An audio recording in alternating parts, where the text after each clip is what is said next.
Qu'est-ce que tu penses que Trudeau fait quand il rentre à la maison le soir?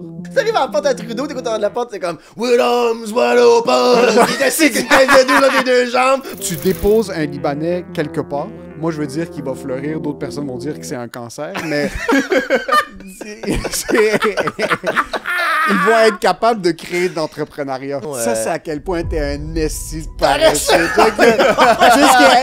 Prends 6 gars de la GRC, là, avec des chemises hawaïennes, des îles Caïmans, avec des sacs de poche de hockey, là, pis dire on va tous prendre les profits du pain et des piments que vous avez fait dans les 5 ans, on va le donner à la population. C'est un peu surréaliste d'être là-bas puis de voir ce qui s'apprête à aller bombarder l'aéroport, genre, d'être là, puis t'as 11 ans, puis il y a beaucoup plus de subtilité qui rentre là-dedans aussi, puis ça mèche aussi beaucoup plus que ce que le monde pense. Puis j'ai toujours trouvé ça comme respecte un peu les gens, là. Les gens se déplacent, ils se chicanent avec leurs femmes, genre trouver du c'est fucking impossible. Comme vous êtes qui pour nous mettre dans ces situations-là? Tout le monde était trop peur de tout perdre, on veut savoir un toit puis de la bouffe, puis là on est en guerre de quoi? Ouais, mais attends, est-ce que tu connais le cash? Ouais, ben c'est ça. As-tu déjà rencontré du cash? Ben... Là, on dirait qu'il fallait que je concentre sa compagnie, mais là, c'est mon podcast live qu'on fait dernièrement. J'ai vendu à la grange perdue. Oh shit, c'est Ouais, une fois par mois. Fait que ça m'a plugué tout de suite. Tu veux-tu le plugger live? Ouais, on plugué ça. Hey, ça va tout le monde, bienvenue à Noël, mon opinion. Bien sûr. Avec Émile Coury et Mathieu Daou. Puis là, moi, je plug mes affaires au début du podcast. Quel manque de respect incroyable. Quoi? Tu t'invites quelqu'un puis tu bloques ton podcast. En ouverture, Sinon, je à quel point c'est une plateforme publicitaire, ce putain de médium de mes deux couilles. La vraie patente sur Patreon. Le public, c'est une ad. The whole fucking c'est juste pour vendre des t-shirts puis des Patreon subscriptions. Mais vite fait, le 13 novembre, on est à Grange Perdue en mode live avec Anyways Mon Opinion, avec invité surprise. Tellement surpris, je sais pas ce qui s'en vient encore. Ça, c'est classique, ça. Ça, il va être surpris moi-même qui arrive, Ça, cette c'est personne-là. Puis le 15 novembre, on est dans la brasserie des Aldes à Thetford Mines. À Grange Perdue, c'était à Amenor le 13. Le 15, à brasserie des Aldes. Encore une fois en format live. Et on est bien sûr le 29 novembre, live au Troquet à Gatineau. Émile, avant qu'on commence le podcast, as-tu quoi à plugger? Le monde plug des affaires sur Patreon, on est rien que 350, fait que je plug tout de suite. C'est le temps-là. J'ai un Patreon, patreon.com/sans commentaire. Ça se peut qu'il existe toujours quand cet épisode va sortir, ça se peut que non. J'ai mon show, je rate du nouveau matériel. Je suis pas sûr de la nouvelle date, donc c'est très ambigu. Juste suivez-moi. Allez suivre Émile Coury puis, sur Instagram. On Ouais. avance parce que oui, après tantôt, t'as fini ton heure, là, tu l'as comme closé. Exact, là j'écris du nouveau matériel, on fait genre des spots de rodage avec des premières parties. Il y avait une date qui est sold out, on a rajouté une deuxième heure. Là je vais devoir me faire battre avec le propriétaire de la salle pour essayer de repousser ça à une autre date, mais comme ça va être quelque part à un moment donné sur un site web quelconque. Yeah, c'est clair! T'es malade! Follow. Hey, on fera pas un podcast d'humoriste qui parle d'humour, mais juste vite fait, je suis juste curieux, on parle de ça avant que le podcast commence, mais t'avais plus de track à ton heure, là. Ton heure que t'avais dans ta poche, t'arrivais sur scène de main dans les poches, m'en faire mon heure, Ouais. c'est cool. C'est là que je suis en ce moment, je suis bien dans mes pantoufles. Là, t'as-tu un peu plus de track à essayer de vendre quelque chose qui est nouveau? Oui. Ouais, hein? Ouais, c'est beaucoup de... surtout que c'est dans une petite salle, puis je fais le test maintenant vraiment... J'ai déjà vu beaucoup d'humoristes le faire, de genre ils se pointent puis ils essayent des trucs, puis j'ai toujours trouvé ça comme respecte un peu les gens. Là. Les gens se déplacent, ils se chicanent avec leurs femmes, genre trouver du parking c'est fucking impossible.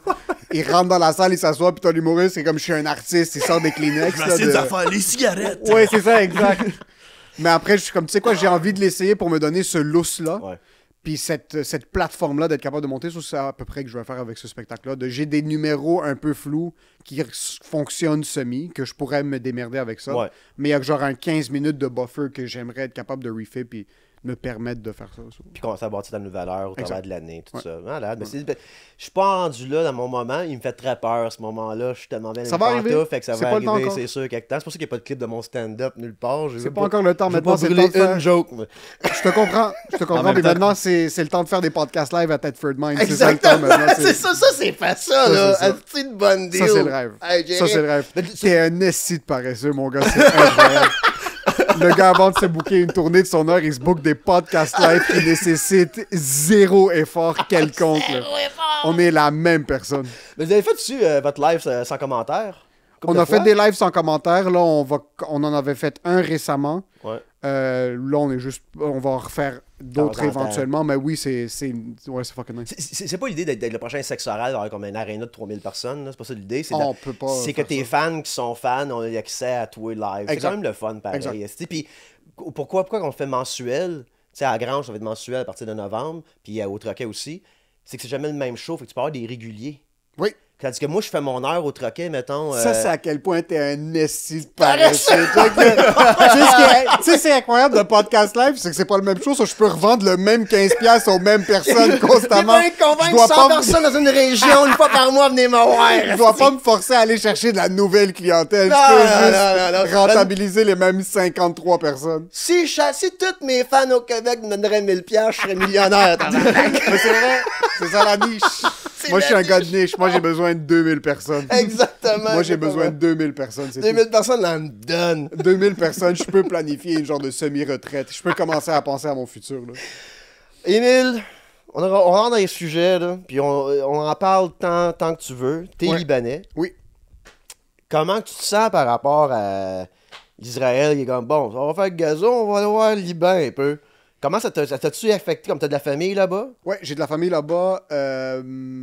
Personnellement, ce qui m'affecte, c'est un peu la distance. Toute ma famille est là-bas. La majorité de ma famille est là-bas. Puis tu te sens un petit peu impuissant. C'est quand même... C'est très concret. Il y a les vidéos, on a accès aux social media. On parle beaucoup à notre famille là-bas. Je suis dans le loop de ce qui se passe. Je peux pas faire grand-chose pour les aider. Moi, personnellement, ce qui m'affecte le plus ici, c'est mon anxiété sociale.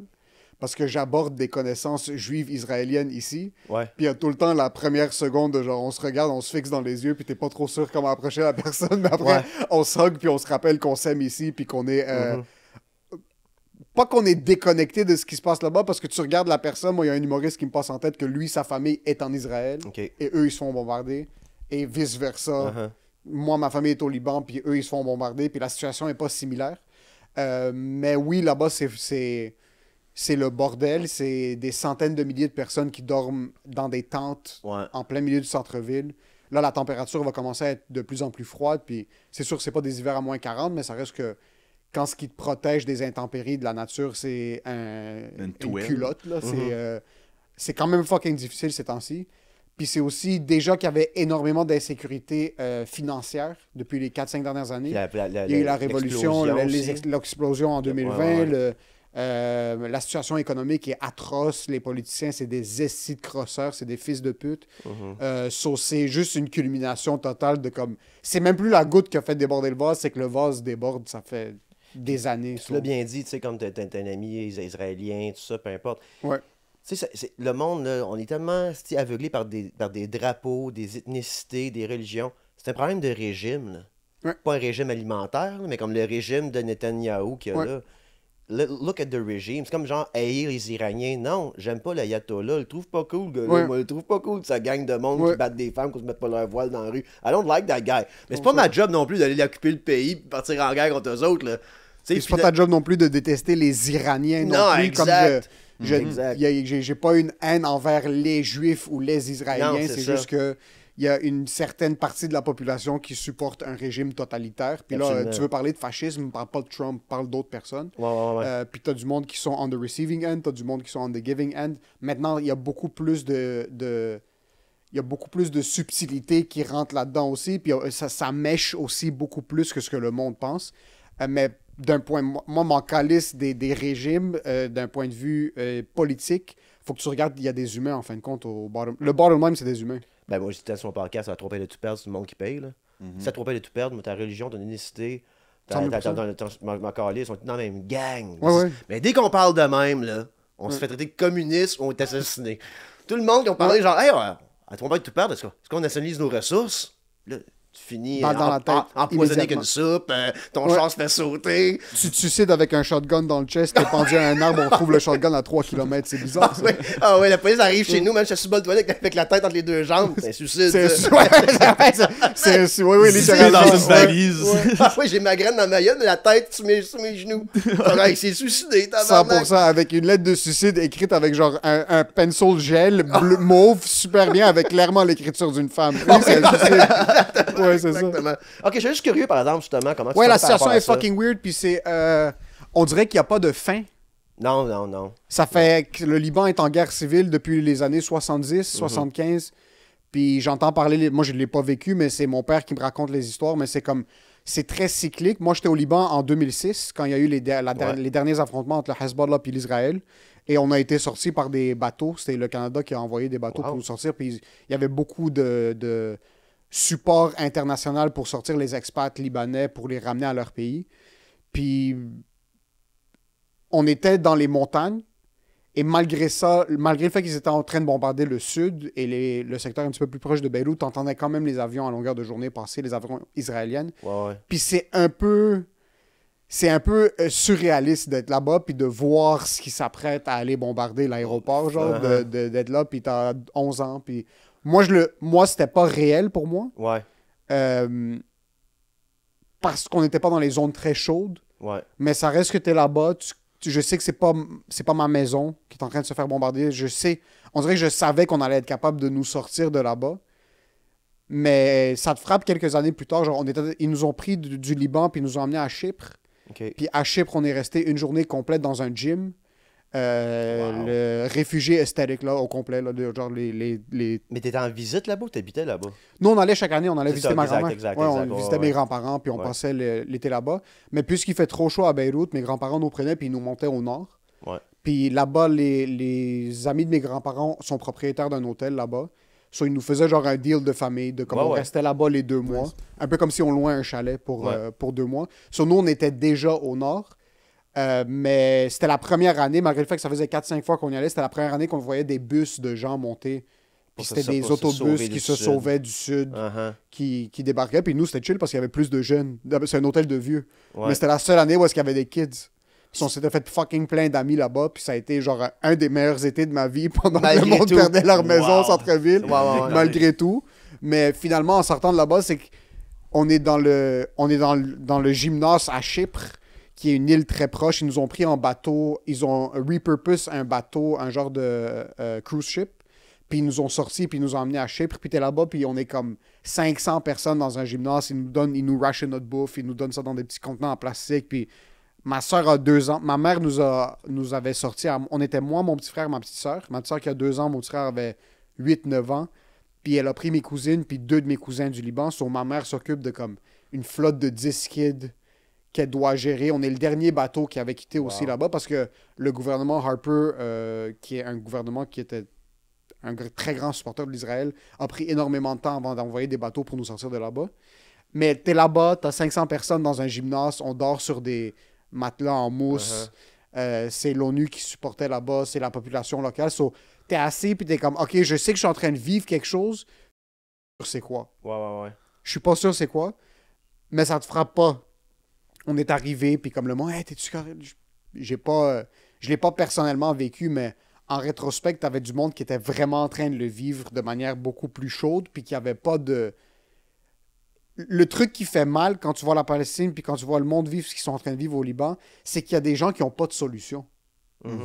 C'est plus ça de comme, oui, au point de vue politique, il y a des négociations qui vont se faire, puis oui, il y a certains pays qui font semblant de supporter la population, mais ils sont en train d'envoyer des armes behind their back, puis tout ça, mais en fin de compte, le vrai bottom line, c'est que tu as des enfants qui sont en train de dormir dans la rue. Absolument. C'est ça, il y a rien de plus, puis il y a rien de moins. Tu as des enfants qui ont...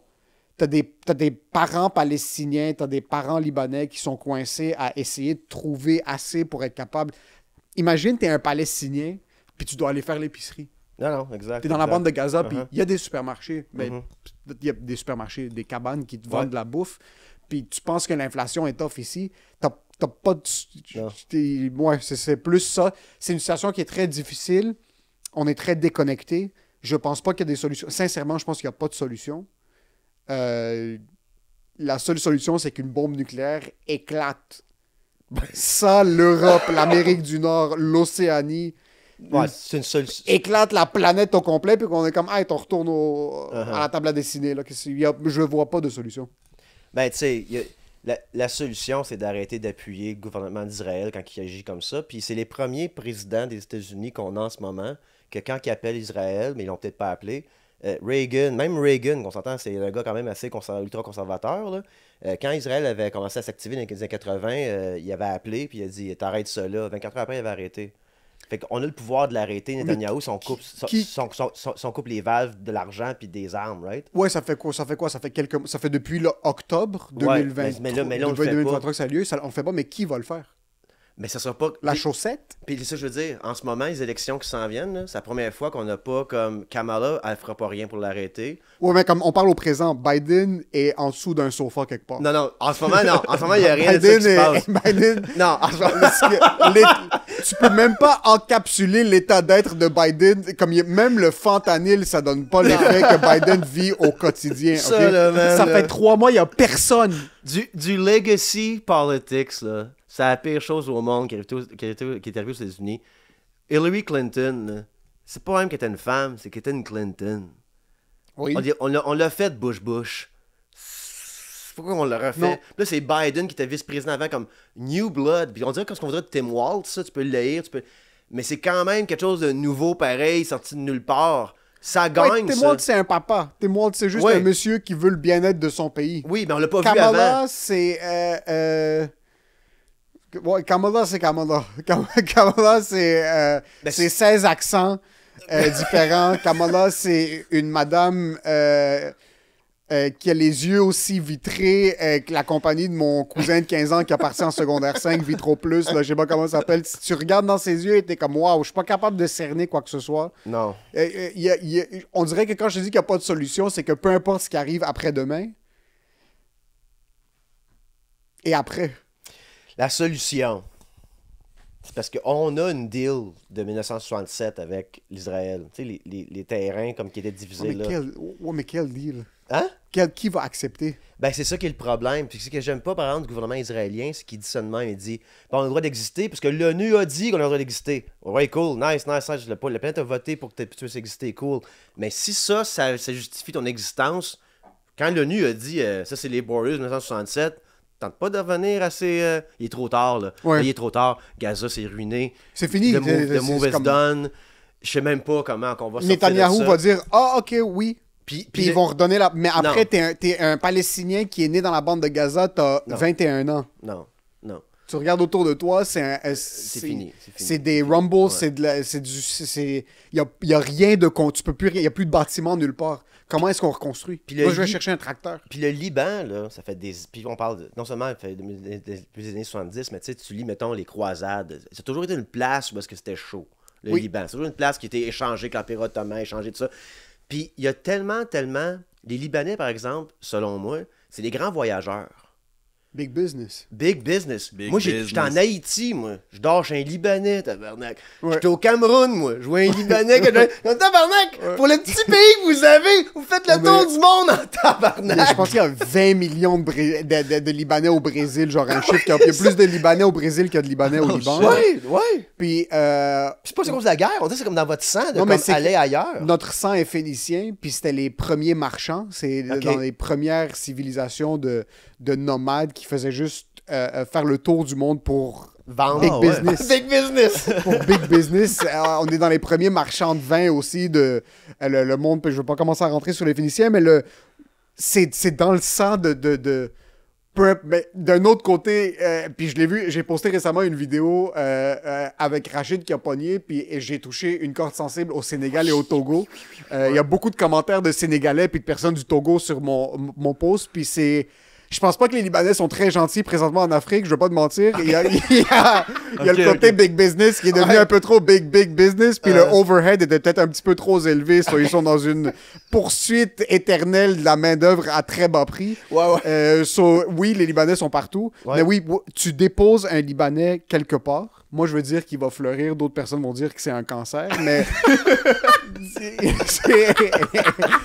ils vont être capables de créer de l'entrepreneuriat. Ouais, absolument. Il y a quelque chose de c'est fou. Libanais. Moi, j'ai des images tellement concrètes, puis c'est qu'ils sont tellement showmen, même s'ils ont rien. J'ai vu j'ai l'image que... J'ai vu un bâtiment complètement détruit avec une Ferrari parkée devant au Liban. Ouais, tu commences avec les Ferrari. C'est Là, ça. tu vends des contrats après. C'est que le gars a plus un sou dans ses poches, mais l'image est tellement importante qu'il doit montrer aux gens que ça fonctionne. On fait juste essayer de vivre juste assez longtemps pour juste assez passer, puis juste assez montrer aux gens qu'on est en contrôle. C'est ça le Libanais moyen. En temps normal, un Libanais, peu importe où est-ce que tu le mets, il va te partir un dépanneur, puis ça va finir en magnat de l'immobilier. Je pense qu'on est capable de leverage, c'est ça notre force. Nice! On croit pas au crédit. Non, ok. Puis c'est pas parce qu'on achète cash, c'est que parce que si tu crois pas à quelque chose, ça n'existe pas. On va les remplir, les cartes de crédit. Mais ça existe. Ça existe pas. Ah, non, ça existe pas. Non, ça existe pas. Exact. Ça existe pas. Donc certaines personnes... Oui, c'est ça. C'est pour ça que les Libanais, au début de la guerre civile au Liban, les hôtels pouvaient pas faire confiance aux supermarchés pour être capables de s'approvisionner avec des produits de luxe pendant la guerre parce que ça fermait, puis le port fermait aussi. Sur ce que les hôtels ont fait, les gros hôtels de luxe, parce que le Libanais moyen va se faire bombarder, va se cacher chez lui 15 minutes. C'est un peu comme la pluie, des genres de passing clouds. Ok. Dès que les bombardements arrêtent, ils vont ressortir, continuer de party. So, les hôtels ont construit au niveau souterrain des immenses réfrigérateurs où est-ce qu'ils gardaient le caviar, le champagne, le saumon fumé, tous des produits de luxe, parce qu'ils n'étaient pas capables de dépendre du port puis des supermarchés. So, ça se faisait bombarder, le monde se cachait. La seconde que ça arrêtait, le monde savait que dans les hôtels, dans les restos de luxe, il allait avoir de la bouffe de luxe. So, tu vas au Liban maintenant, les restos sont pleins à craquer, les boîtes de nuit sont pleines à craquer. So, c'est un peu genre, il y a une grosse disparité sociale, mais c'est aussi un peu... Tu sens que t'es dans un film, il y a quelque chose qui est fucking weird puis que je vais jamais comprendre. Ils ont pas d'argent, il pleut des missiles. Ouais. On va aller prendre un verre. Mais je pense que tu l'as bien dit, c'est que quand tu es habitué à avoir de la guerre omniprésente autour de toi, puis t'es pas sur le front, t'es pas où que la bombe va tomber, tout ça, nous, c'est inconcevable être dans une situation de guerre omniprésente. C'est comme, my God, man, je checkais tout le temps dehors, tu sais. À un moment donné, you gotta keep on living. Ouais. Fait qu'il y a plein de monde sur la planète que c'est de même. Mais même en Ukraine, le monde à Kiev, ils font le tour ce matin, ils rentrent travailler à Haïti, puis ils font leur T'as pas le choix, il faut que tu payes ton pendant que hypothèque. dans l'Est, ils perdent 30 000 hommes par mois, tu sais. Parce qu'à un moment donné, il faut que la vie continue, parce que la guerre, c'est jamais partout en même temps, tu sais. C'est tout le temps des zones où est-ce qu'il y a de la guerre, ça pourrait être ça. Fait que je regarde que les Libanais, vu que vous avez vécu ça vitam aeternam. Ça fait 50... C'est 75, je pense, le début de la guerre civile, ça fait 50 ans, non-stop. Que c'est tout le temps quelque chose qui va se Ça passer. fait 50 ans que c'est énorme. Puis je parlais avec mon père, puis on parlait de 2006, puis c'est la première fois qu'il y a des bombardements aussi intenses que ça. Ça fait à peu près un peu moins que 20 ans. Et c'est que même eux, ils sont fucking tannés. C'est juste, ils sont... Ben oui. Imagine d'être fatigué, là. Ouais. T'es Absolument. fatigué du fait que t'es constamment dans un mode d'insécurité où est-ce que tu peux pas savoir, tout le monde quitte le pays, la jeunesse veut pas rester dans le pays. Moi, la dernière fois que je suis allé, c'était en 2014, puis même là, c'était relativement calme d'un point de vue guerre, mais les jeunes veulent pas rester au Liban. Right. Ils veulent, malgré le fait que c'est le plus beau pays sur la planète, puis je parle pas ça d'une option biaisée, là, c'est un pays magnifique, il y a des ressources naturelles, c'est du monde smart, c'est du monde qui savent vivre.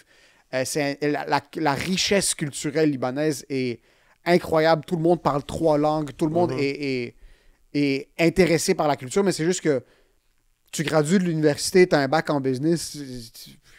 Ouais. T'es médecin, il n'y a pas de job. Mais c'est aussi c'est l'instabilité politique aussi.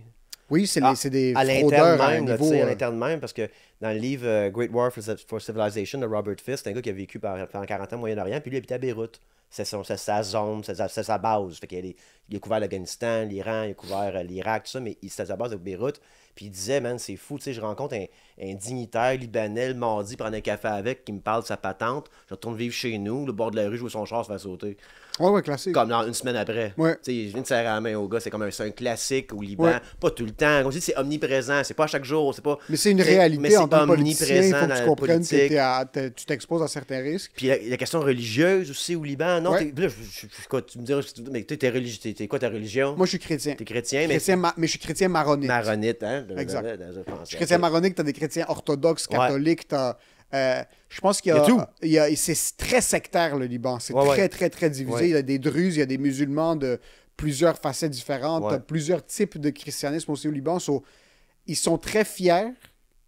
Ils sont très égocentriques. C'est très sectaire. C'est très le quartier. Ils ont encore... C'est très divisé. Puis les grands pouvoirs ont exploité ça. Ouais, mais exemple... même le Parlement est divisé de manière... Le Parlement, le premier ouais? ministre ne peut pas être autre chose qu'un chrétien maronite. OK. Puis après, ça descend. Après, le président doit être chrétien maronite. Le premier ministre doit être chrétien orthodoxe. Je me trompe sûrement, mais c'est divisé. Après, tu dois avoir dans certains ministres doivent être musulmans chiites, certains ministres doivent être musulmans sunnites. Même au niveau parlementaire, c'est sectaire. En fin de compte... C'est divide to conquer. Là. Fait que pendant la guerre, pendant les guerres civiles au Liban, il y en a quelques-unes, je pense, des flare-ups. Mais tu sais, les Israéliens financer les phalangistes pour faire des meurtres musulmans. Qui rasaient des campements palestiniens. Financer ce bas-là. Fait tout le monde joue sur votre division, mais ça, on peut voir ça au Congo aussi. J'en ai lu sur le Congo.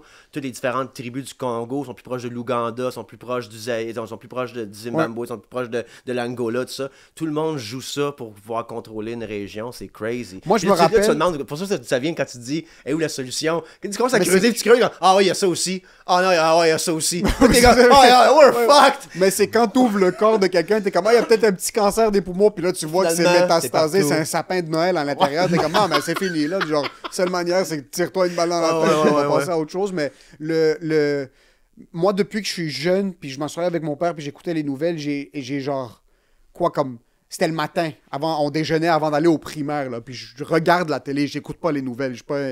Je vois un politicien à la télé. J'ai 31 ans. C'est le même politicien qui est à la télé. Que quand j'avais 7 ans. Ça bouge pas. C'est les mêmes politiciens. De un, ils meurent pas, sauf si c'est suite à une explosion. Il n'y a aucune maladie qui prend aucun de ces politiciens-là. Ils ont 85 ans, ils sont toujours head de leur parti politique. Il n'y a pas de nouveaux politiques. Non. Puis en 2019, il y a eu un mouvement qui s'appelait le Saoura, qui est il y a eu une manifestation permanente dans les rues de Beyrouth pendant, je pense que c'était proche de 6 mois à 8 mois, si je ne me trompe pas. Les gens dormaient dans la rue. Il y avait des events, des DJ venaient comme... Il y avait des campements, puis le monde n'allait pas bouger avant qu'il y ait un changement politique. Puis il y a eu la COVID. Puis là, la COVID a commencé, puis là, le monde a dû commencer à rentrer chez eux. Explosion au port. Ouais. Désastre financier, économique. On peut pas, exact. C'est fou, ça, ce bombe-là, tabarnak. C'était fou, les vidéos de ça, c'était juste crazy. Une femme qui vient se marier, là, boum! T'entends le pow! Qu'est-ce que c'est ça? Là, le vin rentre. Le wave, ouais, exactement. C'est malade, ça. C'est comme, c'est juste... Ça, c'est le gouvernement... Je vais pas te couper, mais je peux me rappeler de l'histoire. Je pense que c'est du nitrite qui avait pogné d'un bateau, mais le bateau était pogné là, fait qu'ils l'ont juste storé là, mais là, le gouvernement s'en occupait pas. Fait que le nitrite aurait juste comme du nitrite, ce que tu fais avec la dynamite, de faire de même, c'est un explosif, mais c'est un engrais. Fait qu'on storé cet engrais-là pendant... J'invente la patente des années. Ils ont reçu de la documentation qui disait faites attention, attention. Puis c'était à l'interne, mais le c'est une compagnie de bateau qui a fait faillite. Puis il avait abandonné son bateau. Puis qu'il l'avait laissé au port. Puis qu'il l'avait laissé au port là. Puis là, on va storer le nitrite, on va storer l'engrais. Mais là, tu mets tout l'engrais en même place. C'est comme Timothy McVeigh, fucking Oklahoma. Il a mis ça dans le pick-up. Building a tombé. Eux autres, il y avait des tonnes de nitrite. Ça avait l'air du bombe nucléaire. Là. Exact. C'était immense, mais c'est ça. On était à un point maintenant où est-ce que... Même, on parle de Joe Biden qui est pas à la tête des États-Unis depuis les quelques derniers mois, depuis que Kamala a annoncé que ça va être la candidate primaire. Au Liban, je me rappelle pas des dernières années qu'il y a vraiment eu un président. Le président qui est maintenant là-bas, il a peut-être 135 ans. Puis c'est lui depuis les 5 dernières années. Puis même avant ça, c'est tellement corrompu que pendant, je pense, 4 ans, ils n'ont pas ramassé les poubelles. Ils n'ont pas été capables de signer un contrat pour être capables de... Qu'est-ce qu'ils faisaient? Ils brûlaient? C'était des montagnes de poubelles dans les rues. Tu sais, qu'est-ce qui est fou? C'est que dans les années 60, là, ça, c'est partout dans le monde. Même au niveau du Congo, puis les pays autour, même au niveau du Liban, tout ça. Il y a comme eu une vague dans les années 60, partout dans la planète, de counterculture, de nouveau monde qui prend le pouvoir, Kadhafi qui prend le pouvoir en Libye. Tout ça, comme il y a un gros mouvement. Mais ces hosties-là qui prônaient le changement, puis on enlève les vieilles têtes d'une guerre mondiale, qui nous amenaient en guerre, on change le monde. Eux autres, à un moment donné, on se dit que t'es trop vieux aussi, là. Fallait qu'ils se tassent, c'est ça qui arrive, ils se tassent pas. Puis aux States, ils changent le monde. C'est encore Nancy Pelosi, le skeletal person qui arrive. Qui est incroyable en passant d'un point de vue stock market. Insider trading. Elle apprend, elle, par le Department of Justice qu'ils vont emmener en cours Visa, la compagnie Visa, pour fraude, whatever. Journée avant, elle vide ses comptes d'investissement dans Visa. C'est illégal, là. Fait que le monde, puis moi, Trump, je veux rien savoir, là. C'est pas une bonne personne, ça. Le problème, pourquoi on a Trump aujourd'hui, c'est que les partis démocrates, ou Bernie Sanders, a pas su jouer la game que Trump a faite dans le Parti républicain. Si Bernie Sanders avait gagné les primaries aux démocrates, puis il aurait joué du coude avec tout le monde, puis il n'aurait pas eu peur des Clinton, il n'aurait pas eu peur des autres, on aurait eu un wild man social-démocrate. Pas un wild man avec 36 fucking felonies sur le bord des républicains. Mais il l'aurait pas laissé, les démocrates. Impossible qu'il aurait laissé Bernie Sanders gagner. Mais l'affaire avec ça, c'est que Bernie Sanders, c'était pas un requin comme Trump l'est. Non, mais même s'il l'était, ça aurait pas passé. Il aurait été fini suicidé avec sa tête dans les deux champs. C'est pas Clinton, Hillary Clinton. Oui. C'est pas une femme, c'est un homme. Ok, t'aurais pas laissé passer. Je répète tant ce livre-là quand je parle des Clinton, puis c'est un petit livre, je le conseille à tout le monde, c'est Christopher Hitchens qui a écrit ça, No One Left to Lie to. Puis Christopher Hitchens, c'est un social-démocrate, puis c'est un gars de gauche, puis c'est un gars. Mais il dit les Clinton, faut pas truster ça. S'il y avait bien une qui faisait peur aux femmes que Bill Clinton a agressé sexuellement, c'était bien Hillary fucking. C'est fucking Hillary, tu penses que c'est Bill qui voulait Bill. Sûrement c'est arrivé comme oh fuck, faut que je m'excuse, Hillary, comme tu fermes ta gueule, petite bitch, c'est clair. Ouais. Fait que tu sais, c'est comme. Fait que là, c'est tout le temps comme oh, c'est une femme contre Trump. Je suis comme non, it's a war hawk against a fascist. Ouais, this is not good, guys. There's nobody for us here. Puis le Parti démocrate d'aujourd'hui, je me répète tout le temps, mais c'est le Parti républicain de George W. Bush. C'est la même gang. Ça fait 25 ans de ça. Ça fait 23 ans de George W. Bush. C'est quand même fou que c'est les démocrates maintenant qui supportent la guerre. C'est les war hawks. C'est le war hawk mentality est rendu des démocrates. Les démocrates supportent la guerre. Les démocrates sont they're sleeping with big business. Oui. Les pharma, tout ce qui est la technologie. Oui. C'est toutes des idéologies des partis républicains d'il y a 20 ans. Oui, absolument. Puis c'est ça qui arrive maintenant. On n'est pas dans cette même situation ici parce que la politique n'existe pas vraiment au Canada. Là. On va pas se cacher qu'il n'y a rien qui change. Il n'y a pas... Peu importe c'est qui, c'est pas... personnellement, je sens qu'il n'y a pas vraiment de changement. Mais 11 ans de Trudeau, c'est trop. Comme il n'y a pas de loi. Nous autres, là, Mackenzie King, il a fait, je pense, comme 20 ans. J'invente la patente, corrigez-moi, tabarnak. Ça fait 11 ans que c'est Trudeau? Je pense que oui, ça va faire comme chose. Parce qu'il retourne les élections. C'est compliqué au Canada. Tu sais, les élections. Oui, il a collé les élections en 3 ans à peu près. Puis là, il peut être là parce qu'il se renouvelle. Puis c'est comme. Ça fait. Écoute, ChatGPT. Ah ouais, c'est ouais, 2000. On va checker ça. On va checker ça, s'il vous plaît. Ouais. Mais moi, je pense que c'est trop. Comment ça que c'est ça que c'est? Comment ça, c'est ça que mais je pense, Trudeau, à quel point... Moi, j'ai déjà eu une job où on commençait à couper mes heures. OK. Parce que comme j'atteignais pas mes chiffres. OK. Puis je rentrais, puis j'avais un peu chaud, puis j'étais gêné. Mais je faisais quand même mes shifts. Ouais. Comme on a coupé mes heures, mais comme si d'habitude je travaillais le jeudi, je rentrais quand même le jeudi. OK. Puis mon gérant avait pas le courage de me dire t'as pas d'heure. Ça, il me payait quand même. Mais tu te faisais pas payer? Je me faisais payer. OK, au moins. Ouais, je me faisais payer au moins. Mais les deux, on savait. Les deux, je savais ce qui arrivait dans un mois. Puis lui, il m'aimait trop. Il se sentait mal, mais comme ça venait de plus haut que lui. Je travaillais à Bell dans le temps. Puis c'est après comme 2 mois qu'il est comme Émile, c'est juste t'as pas atteint tes chiffres. On est désolé, comme on va devoir te laisser partir. Je sens que Trudeau, ça fait à peu près 1 an et demi. Ah ouais. Il est au courant que comme plus personne l'écoute. Il n'y a pas quelque part où est-ce qu'il débarque, où est-ce que le monde ne veut pas lui fucking pitcher des tomates. Exact. Mais il rentre quand même. Il a chaud, mais il y a... Qu'est-ce que tu penses que Trudeau fait quand il rentre à la maison le soir? Parce que là, au travail, il fait rien. Ben là, avant, il allait voir sa femme, ses enfants. Il non, c'est ça, depuis qu'il n'y a plus de femme. Ouais, c'est ça, comme un divorce dad. Comme un divorce dad sur sa table avec toutes les photos. T'as-tu vu le photo op récemment où est-ce qu'il est devant un mur de photos que c'est lui clairement qui a mis avec de la gommette avant que le journaliste vienne prendre la photo? Comme, il rentre à la maison, il n'y a plus de bague sur sa main. Si t'arrives à la porte à Trudeau, t'écoutes en de la porte, c'est comme With arms wide open, il est assis qui pèse le dos dans les 2 jambes. Oh, c'est des nouvelles, c'est des photos de sa famille partout. Tu tournes le mur. Je pense même pas qu'il a pas l'air d'être un gars qui est alcoolique. Il a pas l'air d'aimer l'alcool. Non. Il a pas l'air d'aimer la drogue. Non. Il a l'air d'aimer l'auto-asphyxion. Ça, il a l'air de... Il a l'air d'un déviant sexuel. Ouais, peut-être, il a pas l'air d'un pas drogué. Il a l'air de quelqu'un... Excuse, pas déviant sexuel. Il a l'air d'aimer se faire attacher sur le plafond puis de se faire payer. Puis je suis all for it. Comme, j'ai pas de problème avec ça. Mais il a l'air d'être ça. Il a l'air d'être plus dans le sexe que dans l'alcool. Oui. Il a l'air d'avoir un amant quand il va visiter Macron en France. Il a l'air d'avoir un boy toy on the side. Je dis pas non. C'est plus vers ça que ça s'enligne pour moi.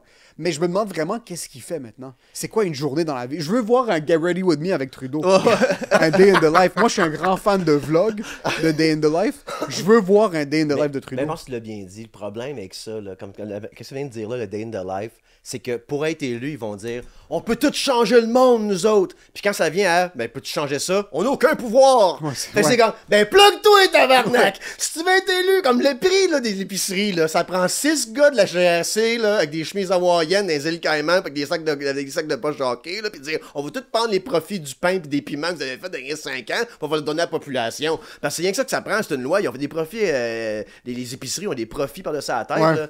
Mais là, on peut pas rien faire, on travaille sur l'inflation. Je suis comme, c'est des criminels. Là, dans un, littéralement. Il y a 14 ans, j'invente les dates, vous savez bien, c'est un feeling. Mais il me semble, il y a 14 ans, Loblaws est en cours à cause du prix du pain. Il y a des payouts qui se fait maintenant. Si tu envoies un email à la bonne place, là, tu vas avoir genre 16 cents pour ton pain que t'as payé trop cher. Ah oui, Fait qu'on Uber sait Eats qu'ils me le donne font. 17 sous, je pense, dans 3 ans. On sait qu'ils l'ont fait il y a 14 ans, on sait qu'ils le font maintenant, puis on n'a pas de pouvoir. What the fuck are you doing? Mais Non, mais t'es étonné? Non, ben c'est pour ça que là, on est comme... Moi, là, c'est comme, hey, allez vous asseoir, les gars, puis comme tirer sa plug de... Comme vous êtes qui pour nous mettre dans ces situations-là? Tout le monde était trop payé de tout perdre, on veut savoir un toit puis de la bouffe. Puis là, on est en guerre de quoi, là? C'est qui? Ouais, mais attends, est-ce que tu connais le cash? Ouais, ben c'est ça. As-tu déjà rencontré du cash? Ben, pis c'est tout le temps notre cash que des gens ont accès à nos politiciens parce qu'ils sont impressionnés par du monde qui ont de l'argent. Imagine le culot d'un politicien. Imagine le culot de Trudeau. Il te regarde dans les yeux. Puis toi, t'es en train de te battre, t'es en train de ramper pour être capable de te permettre un ananas au IGA. Ouais. Parce que le maxi est fermé, OK? Ouais. Puis ça coûte 27,50 Ouais. le gramme, OK? T'es en train de ramper là, puis il est comme, yo, by the way, t'inquiète, on en renvoie 300 millions en Ukraine. That's on the house. Au lieu de juste dire, yo, tu sais quoi, peut-être qu'on devrait trouver une petite solution pour essayer de tamiser. Essayer de de-escalate. Ben, moi, je l'ai dit, on va sur Patreon avec ça. Cool. Sur Patreon, on va parler de l'Ukraine, puis on va parler de Philippe Bond aussi. Avec un développe. OK, il va y avoir un lien. Merci, Émile. On prend pas de break, on continue Ok, ça parfait. straight là. Mais merci beaucoup, puis on se voit sur Patreon, guys. À la base, je suis content du retour d'une des voix humoristiques les plus puissantes des 20 dernières années. Selon moi, Phil Bond a brisé des murs. Et le glass ceiling, il a explosé. Vraiment, il a fait la place aux Arabes. C'est grâce à lui qu'on peut faire de l'humour sur scène. C'est grâce à Phil Bond. Non, j'ai été vraiment...